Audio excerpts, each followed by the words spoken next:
Grammatical voice tells us exactly where to put our attention. The active voice focuses on who performs an action. The passive voice shifts our focus entirely onto the action itself, or the person and thing receiving it. Look at this diagram. If you say, "A zebra stopped the traffic," you're drawing attention to the zebra. But if you're the one late for work, the traffic jam is what matters. You shift the focus by saying, "The traffic was stopped by a zebra." That is the passive voice. We use it when the resulting action is more important than the doer. Converting any active sentence into passive requires 3 specific structural changes. First, the object of the active sentence moves to the front to become the new subject. Second, the main verb changes into its past participle, or V3 form. Third, the original subject moves to the end of the sentence, usually following the word by. Let's apply these rules to a simple past tense sentence. Ravi cleaned the room. The object, the room, slides to the front.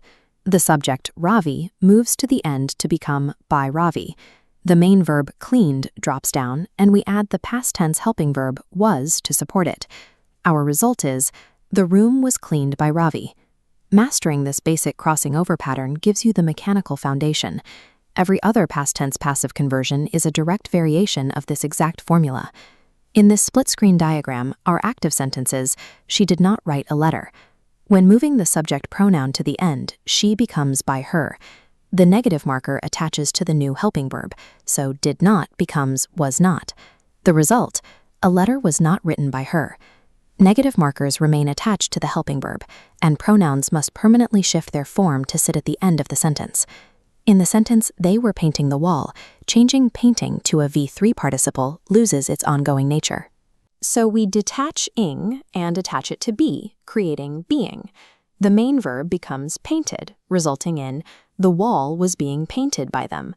The word being acts as the structural glue. It preserves the ongoing nature of the past continuous tense while satisfying the strict V3 rule of the passive voice. For the question, "Had she cooked noodles?" the helping verb had stays locked at the front.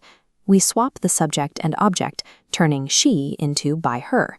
Finally, insert the perfect helping verb been before the V3 verb, revealing, "Had noodles been cooked by her?" Convert this negative past perfect sentence into passive voice. "He had not copied your test." The correct solution is, "Your test had not been copied by him." The pronoun he shifted to him, and the negative marker stays nestled inside the helping verb chain. Even with multiple layers of complexity, the conversion process works as long as the helping verb chain is mapped correctly. Here is our final structural hurdle, the past perfect continuous tense. Subject plus had been plus VING, as in, I had been waiting. If you try to convert this, you hit a dead end. Standard English recognizes no passive voice for this tense. Use a 4-step checklist. What is the tense, the object, the helping verb? Is the main verb V3? This matrix maps helping verbs to past tenses. Simple past uses was were, continuous uses was were being, perfect uses had been. Remember, pronouns shift and V3 is king. By correctly identifying the tense and anchoring the sentence with the V3 constant, you have a reliable method for managing these voice conversions.